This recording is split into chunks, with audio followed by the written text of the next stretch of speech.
دیکھیے مدنی مذاکرہ، دیکھیے ماہ رمضان کی یہ برکتیں دیکھو لیے آیا، یہ دیکھو 2 مرتبہ دن میں ہے دل پر کیف ہے چھایا، دیکھیے مدنی مذاکرہ، دیکھیے۔ الحمدللہ رب العالمین والصلاة والسلام علی خاتم النبیین، اما بعد فاعوذ باللہ من الشیطان الرجیم، بسم اللہ الرحمن الرحیم۔ الصلاة والسلام علیک یا رسول اللہ وعلی آلک واصحابک یا حبیب اللہ، الصلاة والسلام علیک یا نبی اللہ وعلی آلک واصحابک یا نور اللہ۔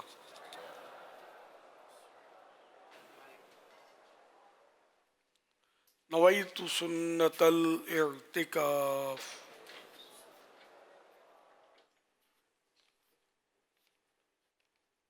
فرمان آخری نبی صلی اللہ تعالی علیہ وآلہ وسلم، جس نے مجھ پر ایک بار درود پاک پڑھا اللہ پاک اس پر 10 رحمتیں نازل فرماتا ہے، اور جو مجھ پر 10 مرتبہ درود پاک پڑھے اللہ پاک اس پر 100 رحمتیں نازل فرماتا ہے، اور جو مجھ پر 100 مرتبہ درود شریف پڑھے اللہ پاک اس کی دونوں آنکھوں کے درمیان لکھ دیتا ہے کہ یہ نفاق و جہنم کی آگ سے آزاد ہے، اور اسے بروز قیامت شہداء یعنی شہیدوں کے ساتھ رکھے گا۔ صلو علی الحبیب صلی اللہ علیہ محمد۔ الحمدللہ 1447 ہجری کے 28ویں روزے کی نماز عصر کے بعد معتکفین عالمی مدنی مرکز فیضان مدینہ کراچی میں جمع ہیں۔ مدنی مذاکرے کا سلسلہ ہے، مدنی چینل پر لائیو دیکھا جا رہا ہے۔ اب سوالات کیجیے، ہر سوال کا جواب وہ بھی بالصواب یعنی درست دے پاؤں، ضروری نہیں، بند پڑا تو عرض کرنے کی کوشش کروں گا، بھول کرتا پائیں فوراً میری اصلاح فرمائیں، بھول ہونے کی صورت میں انشاءاللہ الکریم مجھے قبول کرتا پائیں گے۔ صلو علی الحبیب صلی اللہ علی محمد۔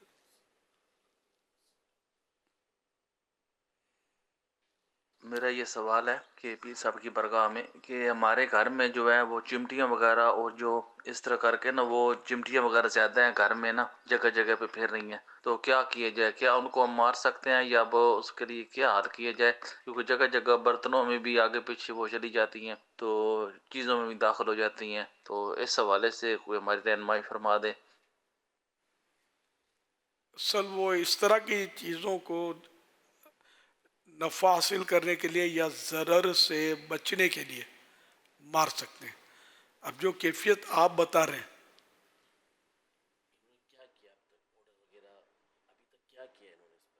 اچھا یوں پھر بھی نہیں جا رہی انہیں، بہرحال میں تو وہ نسخہ مطلب مسئلہ عرض کر دوں کہ نفع حاصل کرنے کے لیے یا ضرر یعنی تکلیف دور کرنے کے لیے مار سکتے ہیں۔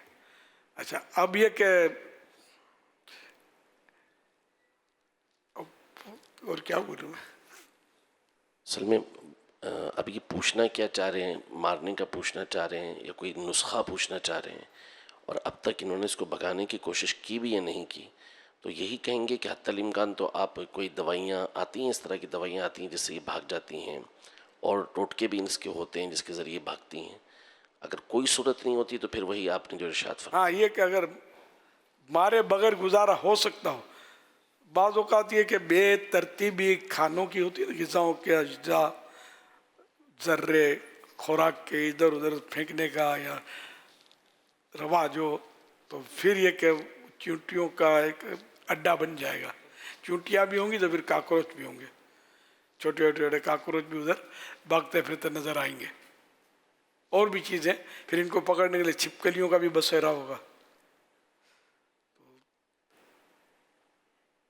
اب اس کا کوئی ٹوٹکا تو یاد نہیں ہے مجھے اس وقت، ہیں تو صحیح اس کے چونٹی بھگانے کے عمل، گھریلو علاج میں مل سکتا ہے۔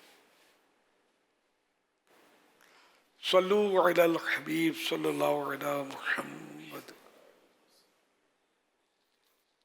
میرا نام عبد الباسط ہے اور میرا کوہاٹ کی بھی خیبر پختونخوا سے ہے، اور میرا امیر اہل سنت سے سوال یہ ہے کہ اگر مقتدی آخری رکعت میں امام سے پہلے غلطی سے سلام پھیر لے امام سے پہلے، تو پھر اس کی نماز کا کیا حکم ہوگا؟ میرے والدین کے لیے مغفرت کی دعا فرما دیجیے اور مجھے سلسلہ قادریہ میں شامل فرما دیجیے. کچھ نہیں ہوگا، شامل رہے. مطلب اس طرح غلطی سے سلام پھیرنے سے نماز نہیں ٹوٹے گی. صلو علی الحبیب صلی اللہ علی محمد. سوال یہ تھا کہ اگر کسی سالگرہ ہے تو اس میں ہم کیا نیت کر سکتے ہیں تحفے کی صاف نیت سے؟ اگر کسی اور کی بھی ہمارے رشتے دار میں، خاندان میں، عزیز و اقارب میں، گھر والوں میں سالگرہ آتی ہے تو اس کو کس طرح ہم بنائیں اور گناہوں سے بچتے ہوئے کیا اس میں نیکی کی نیتیں کر سکتے ہیں تحفے کی لحاظ سے؟ ماشاء اللہ، بہت اچھا سوال کیا. سالگرہ کا ایک بس وہ ٹرینڈ ہے، رواج پڑ گیا ہے. تو حرج تو نہیں ہے سالگرہ منانے میں، ایک مباح کام ہے، نہ ثواب نہ گناہ. تو مباح کام میں اگر ثواب کی نیت کا محل ہو تو پھر یہ کہ اس کا وہ عبادت بن جاتا ہے. اب خود سالگرہ میں کیا ایسی اچھی نیت ہو؟ ضمناً تو اچھی نیتیں سمجھ میں آتی ہیں کہ گفٹ دیں گے تو دل جوئی ہوگی مسلمان کی. اور اس حدیث پاک میں تہادوا تحابوا، ہدیہ دو، گفٹ دو، محبت بڑھے گی. یہ نیت ہو سکتی ہے کہ میں حدیث پاک پر عمل کرتے ہوئے تحفہ دیتا ہوں. یا یہ حدیث پاک نہیں بھی وہ نیت کرتا تو ویسے کہ میں ایک تحفہ دے کر مسلمان کو خوش کرنے کی نیت کرتا ہوں، خوش کروں گا مسلمان کو. تو اس طرح سالگرہ منانے والے کہ ہم مطلب اس میں اللہ کا شکر ادا کریں گے کہ ہمارا بچہ یا بڑا اب اتنے سال اس نے زندگی کے گزارے، اب اچھے گزارے. عام طور پر تو یہی بولتے ہیں کہ خیریت سے گزارے. خیریت تو عام طور پر نہیں ہوتی، بندہ بیمار بھی ہوتا ہے، تکلیفوں میں بھی آتا ہے. اور جو گناہوں کے ساتھ مطلب اپنی زندگی گزارے اور بولے میں خیریت سے ہوں، تو یہ بھی قابل غور مقام ہے. تاہم مطلب یہ کہ خود سالگرہ منانا یہ آیا مطلب اس میں کوئی اچھی نیت ہو سکتی ہے یا کیا؟ زندگی کا ایک سال کم ہو گیا، یہ تو ہوتا نہیں ہے. تالیاں بجتی ہیں، خوشیاں مناتے ہیں، میوزک بھی بجاتے ہوں گے، کیک کاٹتے ہیں، اور مرد عورت مکس مطلب نظام ہوتا ہے غالباً. کبھی اس طرح کی اٹینڈ نہیں کی میں نے، مجھے تجربہ نہیں ہے اس کا. پتہ ہے، سنتا رہتا ہوں کہ بہت کچھ ہوتا ہے سالگرہ میں. اگر اس میں کیا، جیسے اب تو چونکہ یہ رواج ہے اور گھروں گھر میں ہو رہا ہوتا ہے، ناجائز تو نہیں ہے اگر گناہوں سے بچ کر کیا جائے سالگرہ. تو جیسے کہ نعت خوانی کر لی، قرآن خوانی کر لی، یا مطلب نیاز بھی کر لی، بزرگوں کی نیاز کر لی، غوث پاک کی، صحابہ کی، اہل بیت کی، پیارے آقا صلی اللہ علیہ وسلم کی نیاز کر لی تو سالگرہ کی خوشی میں، تو یہ سارے یہ ثواب میں کام ہوگا، ثواب کا ہوگا کام. جس بچے یا بڑے کی سالگرہ ہے اس کو خوشی ملے گی، ہوتی ہے. جس کی بھی سالگرہ مناؤ اس کو اچھا تو لگتا ہی ہے، چھوٹا بڑا. مطلب اب رواج ہے. میری زندگی میں کبھی کسی نے سالگرہ منائی نہیں دعوت اسلامی سے پہلے، اور نہ میرا اس طرف کوئی رجحان، نہ مجھے شعور کہ یوں سالگرہ بھی مناتے. مجھے یاد ہی نہیں پڑتا جنرل یہ فیملی دعوت اسلامی کے ماحول میں جیسے سالگرہ منائی. تو اب یہ کہ اس میں خوشی، نفس کو تو خوشی ہوتی ہے، تعریف کس کو اچھی نہیں لگتی.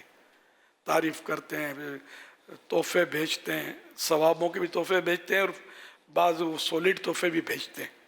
عام گھروں میں بچوں کی تقریباً سمجھے سالگرہ کا ہوتا تو بچے کو ایک خوشی تو ہوتی ہوگی کہ میری غبارے پھٹتے ہیں، کیک کٹتے ہیں، اگر ہم مہمان اس آتے ہیں، رونق ہوتی ہے، یوں خوشی تو ہوگی. اب ہم اس میں ان کو اگر وہ ساری باتیں بتائیں کہ جن میں ان کو یہ کام نہیں کرنے، مثال کے طور پر آپ نے کہا کہ مرد اور عورت بے پردگی نہیں ہو، میوزک نہیں ہو، تالیاں نہ ہو، اس طرح کی فضول خرچی نہ ہو، اسراف نہ ہو. اگر کوئی 8-10 ایسی چیزیں ہوں ہم ان کو بیان کر دیں بھائی ان سے بچ کر آپ کریں، اور اس میں پھر نعتیں پڑھیں، ایصال ثواب کریں، بزرگوں کی نیاز کریں. جیسے کہ چند چیزیں ہم نے ماڈل کے طور پر مدنی چینل پہ دی بھی ہیں کہ بھائی اس طرح ہم نے کی ہے، وہ دعائیں دیں. تو اس طرح کی کوئی صورت. اب وہی میں نے عرض کیا نا، جی وہ عرض کر ہی دیا کہ قرآن خوانی کریں، نعت خوانی کریں، یاسین شریف کا ختم کر دیں، اور بچے کو کسی بزرگ کی خدمت میں حاضر کریں یا ان بزرگ کو بلا کر ان کی خدمت کریں، ان کو کھانا پیش کریں، ان سے دعائیں لیں بچے کے لیے، تو یہ اچھے کام ہیں۔ یہ دارالفتہ اہل سنت کا ایک فتویٰ ہے، اگر سالگرہ میں کوئی خلاف شرع کام نہ کیا جائے تو کسی کا یوم پیدائش منانا، اس میں کیک کاٹنا یا اپنے عزیزوں کے لیے کھانے وغیرہ انتظام کرنا، اس میں حرج نہیں، بلکہ صلہ رحمی، رشتہ داروں سے حسن سلوک یہ اچھی نیت کے ساتھ ہوگا تو ثواب بھی ملے گا۔ البتہ فی زمانہ سالگرہ منانے میں بہت سے غیر شرعی کام بھی ہوتے ہیں، مثلا گانے باجے، میوزک، بے پردگی، غیر محرم مردوں اور عورتوں کا اختلاط، یعنی کہ کمبائنڈ ہوتا ہے، مکس، ان کا آپس میں بے تکلفی، ہنسی مذاق وغیرہ، تو یہ ہنسی مذاق بے تکلف مردوں اور عورتوں کا، غیر مرد و غیر عورتوں کا ہنسی مذاق وغیرہ، تو یہ سارے امور ناجائز و حرام ہیں۔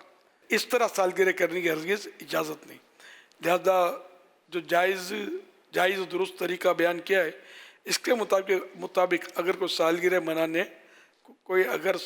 منائے تو اجازت ہے، ورنہ نہیں۔ جی ہاں، حسن سلوک رشتہ داروں، وہی کہ اصل سالگرہ خود حسن سلوک نہیں ہے، اس میں رشتہ دار آئیں گے تو ان کے ساتھ صلہ رحمی، یہی ہوا نا حسن سلوک۔ تو ہاں، یہ نیت کر لے صلہ رحمی کریں گے، اور جو رشتہ دار نہیں ہیں ان کو بلایا تو ان کی دل جوئی کریں گے، پھر کھانا کھلانا، خود اس کی کئی حدیثیں کہ ثواب ہے، اور کھانا کھلانا یہ مغفرت واجب کرنے والے کاموں میں سے ہے، جنت میں لے جانے والے کاموں میں سے، تو یوں اچھی نیتوں کی گنجائش تو یقیناً ہے اس میں۔ تو کیک کاٹنے بھی، وہ تو میں ہمیشہ وضاحت کرتا رہتا ہوں کہ اگرچہ یہ جائز ہے لیکن اس پہ عبارتیں اچھی اچھی لکھتے ہیں، اچھے اچھے نام لکھتے ہیں، پھر وہ چھری پکڑتے ہیں، اس لیے میں مطلب ہے نا کہ کیک کاٹنے کی فیور میں ان معنوں کر نہیں ہوں کہ اپنی سالگرہ میں نہیں، اپنے بچوں کی سالگرہ میں نہیں، اور یوں میں مناسب نہیں سمجھتا۔ پھر کیک کاٹ کر اس کے ذرات، یہ احتیاط، یہ ایک بہت بڑا کام ہے جو شاید اگر کوئی کرے تو مکہ مدینہ، تو پھر تو صحیح ہے کہ کوئی کچھ لکھا ہوا نہ ہو اور ایسی احتیاط کے ساتھ کیک کاٹنا ممکن ہو کہ جس سے یہ ضائع نہیں ہوگا، تو ہے تو جائز یہ کام۔ صلو علی الحبیب صلی اللہ علی محمد۔ یہ مجیب شیخ ہیں، تو روزے میں کسی چیز کو دانتوں سے کاٹ سکتے ہیں؟ وہ چباتے رہتے ہیں کچھ نہ کچھ، تو دھاگا وغیرہ تو لکھا، دھاگے کا کہ منہ میں ڈالا اور رنگین دھاگا تھا اور اس کا کلر اترا اور اس حلق میں اترا، تو پھر یہ کہ ٹیسٹ کا نہیں لکھا نا مطلقاً، کہ اس کا حلق میں کلر اترا تو روزہ ٹوٹے گا۔ تو اب یہ کہ وہی کوئی چیز اگر یہ چبا رہا ہے اور اس کی بھی کوئی ایسا جز کوئی حصہ حلق کے نیچے جائے گا تو روزہ ٹوٹے گا۔ تو ایسی چیزیں کہ جن میں یہ خطرات ہوتے ہیں یہ ویسے ہی منع ہوتی ہیں، روزے میں ایسا نہ کریں۔ جیسے غرغرہ کرنے سے روزہ نہیں ٹوٹتا، وضو میں غرغرہ کرتے ہیں غرغرہ کر کے پانی، اس سے روزہ ٹوٹتا نہیں ہے، لیکن خطرہ پورا ہے کہ حلق سے نیچے اتر جائے، تو اس صورت میں روزہ یاد ہے تو ٹوٹے گا۔ تو اس لیے اس کو بھی مکروہ کی فہرست میں لکھا ہے غرغرہ کرنے کو۔ عارف فہد ہیں، قرآن پاک کی جو تلاوت ہے تو وہ جیسے کہ قرآن کریم دیکھ کر جلد کی صورت میں جو قرآن کریم ہوتا ہے اس میں اگر تلاوت کرتا ہے، یا موبائل یا کسی اور گیزٹ کے اندر یا کسی ڈیجیٹل ڈیوائس کے اندر دیکھ کر تلاوت کرتا ہے، تو کیا دونوں کے انداز پر کوئی ثواب میں فرق آئے گا؟ پہلے ہماری اس پر گفتگو ہو چکی ہے، وہ یہی ہے کہ جو یہ کتابی صورت کے اندر مصحف جو ہوتا ہے ہمارے سامنے، یہ تو متفقن علیہ ایک اتفاق ہے کہ یہ قرآن وہ ہے کہ جس کو باوضو ہی چھونا ہے اور اس پر قرآن کے احکام آتے ہیں۔ جو ڈیجیٹل جو فارم کے اندر ہمارے پاس یہ قرآن ہوتا ہے، اس کے بارے میں علماء کا اختلاف ہے کہ یہ باقاعدہ الفاظ ہیں یہ جو لکھے جاتے ہیں وہ ہیں یا نہیں ہیں، یا صرف ریزز ہیں یہ۔ تو اگرچہ کہ ہم اس کے بارے میں یہی کہتے ہیں کہ احتیاطاً اس کو جو چھونا ہو تو وضو کر کے چھوئے، بغیر وضو چھونا بھی جائز ہے لیکن احتیاط اسی کے اندر چھوئے۔ تو یہ تمام چیزیں یہ واضح کرتی ہیں کہ جو اصل چیزیں وہ وہی ہے جو مصحف ہے، وہ متفق علیہ ہے اور یہاں اختلاف ہے، تو ظاہر ہے کہ فرق تو آئے گا اس حوالے سے. جن علماء کے نزدیک اس پر مصحف یعنی قرآن کے احکام نہیں لگیں گے تو ان کے نزدیک وہ حکم بھی نہیں ہوگا کہ دیکھنے کا وہ ثواب ملے کہ جو قرآن دیکھنے کا ثواب ملتا ہے. تو اصل زیادہ ثواب اسی کے اندر ہوگا. صلو علی الحبیب صلی اللہ علیہ محمد. ایسا برتن جس میں قرآنی آیات نقش ہوں، کیا ان کو بے وضو یا جس پہ غسل فرض ہو وہ شخص چھو سکتا ہے، اس میں پانی پی سکتا ہے؟ وہ چھو تو نہیں سکتا، البتہ اعلیٰ حضرت نے لکھا ہے کہ بن نیت استشفا، اعلیٰ حضرت نے فرمایا نے شفا حاصل کرنے کی نیت سے اس میں پانی پی سکتے ہیں. لیکن وہی وضو کے مسائل تو رہیں گے، جب با وضو ہے تب اس کو اٹھا کے پیے، یا کوئی اس سے پانی ڈال کر کسی اور برتن میں ڈال کر اب کسی کو دیے تو بے وضو بھی پی لے تو کوئی حرج نہیں. یہ کسی اسلامی بہن کا سوال ہے کہ کیا اسلامی بہن کے اعتکاف کی حالت میں آسمان کی طرف دیکھنے سے اس کا اعتکاف ٹوٹ جاتا ہے؟ جی نہیں. اگر نماز میں رکعتیں بھول جائیں تو ایسی صورت میں کیا کرنا چاہیے؟ اگر پہلی دفعہ یہ معاملہ ہوا ہے کہ رکعت بھولا ہے تو حکم یہ ہے کہ اس نماز کو دوبارہ سے پڑھ لے، مکمل کر کے دوبارہ پڑھ لے. اور اگر بار بار ایسا ہوتا رہتا ہے تو پھر اس صورت میں حکم یہ ہے کہ اول تو ظن غالب کرے، اور اگر ظن غالب نہیں کر سکتا تو پھر اس صورت میں حکم یہ ہوتا ہے کہ کم پر بنا کرے. کم پر بنا کا مطلب یہ ہے کہ 2 ہوئی ہیں یا 3 ہوئی ہیں، یہ اس کو شک ہوا ہے، پتہ نہیں چل رہا کہ 2 پڑھی ہیں 3 پڑھی ہیں اور ظن غالب بھی نہیں ہو رہا، تو اب حکم یہ ہے کہ اس کو 2 سمجھے، دوسری رکعت پہ قاعدہ کیا اس نے. اب تیسری کے بارے میں چونکہ یہ اندیشہ ہے، یہ ہو سکتا ہے، امکان ہے کہ یہ چوتھی رکعت نہ ہو، تو اس لیے حکم یہ ہے کہ یہاں پر وہ قاعدہ کرے گا دوبارہ، چوتھی رکعت میں پھر قاعدہ کرے گا اور آخر میں سجدہ صاف کرے گا. کچھ لوگ خود تو نماز نہیں پڑھتے اور جب کوئی دوسرا نماز پڑھ رہا ہو اور کوئی دوسرے کاموں میں بھی ہو، یعنی نامناسب قسم کے کاموں میں، تو کہتا ہے ایسی نماز پڑھنے کا کیا فائدہ، کیوں نماز پڑھتے ہو؟ تو جو اس طرح لوگوں کو کہتے ہوں اس کے بارے میں کیا فرماتے ہیں؟ غلطی پہ ہیں صاحب، بالکل نہیں کہہ سکتے کہ اب کوئی گناہ کرتا ہے معاذ اللہ تو اس کو اللہ کا نام لینے سے روکیں گے تو نہیں نا، کہ اللہ کا نام کیوں لیا بھائی، کلمہ کیوں پڑھا آپ نے، درود شریف کیوں پڑھا، تو یہ تو نہیں کہہ سکتے نا اس کو. کوئی سی بھی نیکی ہو سکتا ہے اللہ کی بارگاہ میں وہی پار لگا دے. تو یہ جو بھی کہتا ہے وہ اس کو بھلائی سے روکتا ہے، بلکہ نماز تو خود بے حیائیوں اور برائیوں کے کاموں سے روکتی ہے، کہ جو معاذ اللہ گناہوں میں ہے اور نماز پڑھتا ہے تو عنقریب نماز اس کو ان برائیوں سے بچا لے گی. ان الصلاۃ تنہا عن الفحشاء والمنکر، کہ بے شک نماز بے حیائی اور برائی کے کاموں سے روکتی ہے. تو ایسی حدیث بھی ہے. وہ ایسے ہی شخص کے بارے میں ہوا تھا کہ وہ ان کی دیگر افعال اور اعمال میں حالت اچھی نہ تھی، وہ مگر نماز سرکار کے پیچھے پڑھتے تھے صلی اللہ علیہ وسلم. صلی اللہ علیہ وسلم. تو آقا نے ارشاد فرمایا کہ ایک دن نماز اس کو ان تمام برائیوں سے بچا لے گی، اور ایسا ہی ہوا. بلکہ اس کی شکایت کی گئی تھی بارگاہ رسالت میں. ایک سے زائد واقعات جی جی ہاں، اور بھی ہیں.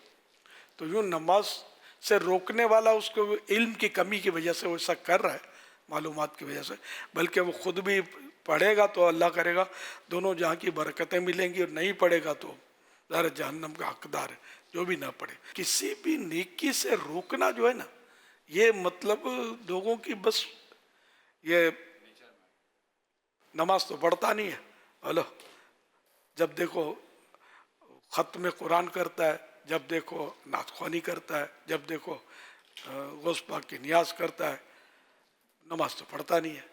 ایسے نیاز سے کیا فائدہ، ایسے نعت خوانی سے کیا فائدہ، ایسے فلاں سے کیا فائدہ.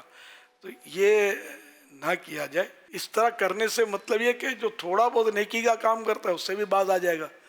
یہ اس طرح تھوڑی ہے کہ وہ برائی چھوڑ دے گا. یہ تو اس لیے وہ نیکی جو ہے وہ خود برائی سے بچاتی ہے. حضرت سیدنا انس بن مالک رضی اللہ عنہ سے مروی ہے کہ ایک انصاری جوان سرکار دو عالم صلی اللہ علیہ وسلم کے ساتھ نماز پڑھا کرتا تھا، اور بہت سے کبیرہ یعنی بڑے گناہوں کا ارتکاب کرتا تھا۔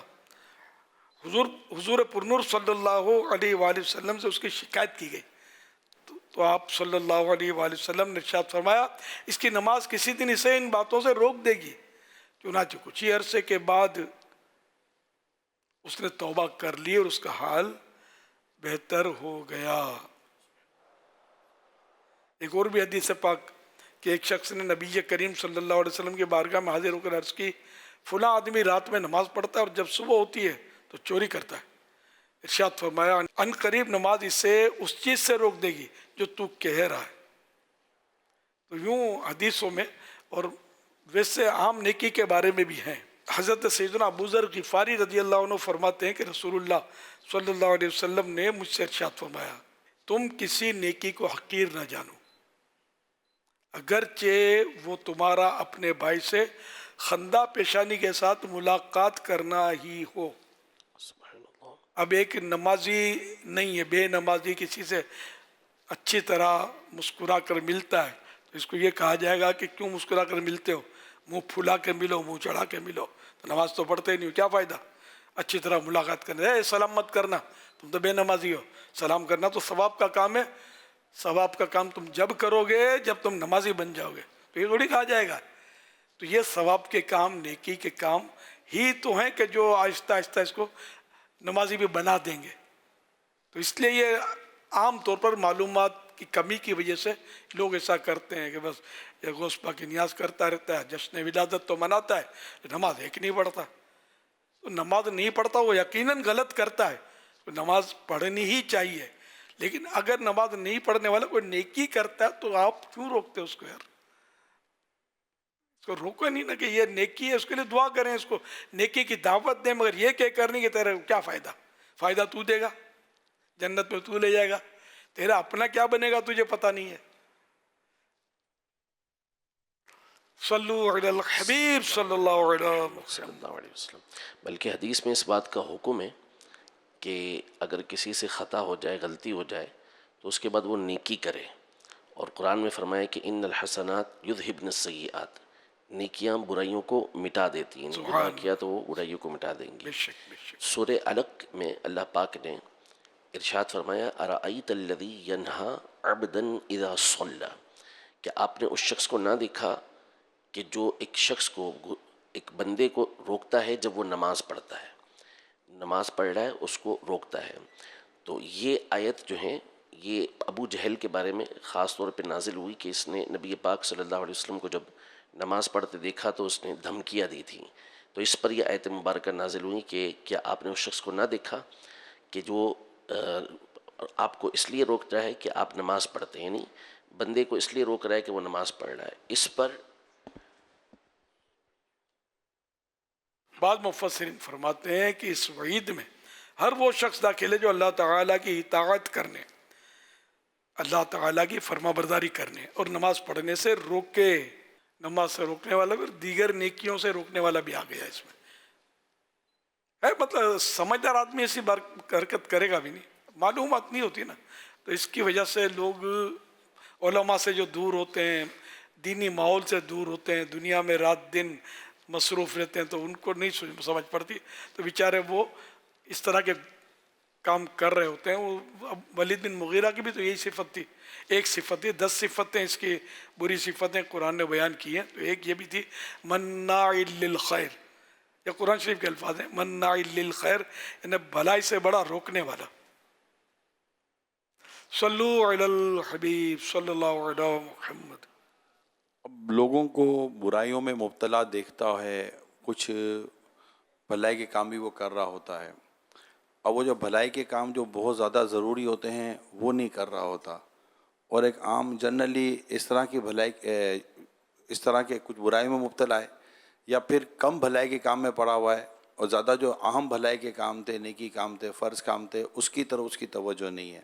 اب ایسے شخص کی اصلاح تو کرنی ہے کہ آپ مطلب کہ وہ اس طرف آ جائیں، یہ کر لیں، تو بیسیکلی کسی کی اصلاح کرنی چاہیے، تو اس اصلاح کرنے کا طریقہ کیا ہونا چاہیے کہ اس کو ایک بہتر کام کی طرف بلانا ہے، زیادہ ضروری کام کی، جیسے فرض علوم کی طرف کسی کو بلانا ہے، تو اس کو سمجھانے اور اس کو اس طرف لانے کا کیا اندازہ ہونا چاہیے کہ وہ اس نیکی اور بھلائی کے کام سے بھی دور نہ ہٹے جو کر رہا ہے، ورنہ تو اس سے بھی چلا جائے گا، اور اس کے اندر اس سے اہم ترین کام کی محبت اور رغبت بھی پیدا ہو اور اس طرف بھی ہوا ہے، تو کیا ہونا چاہیے؟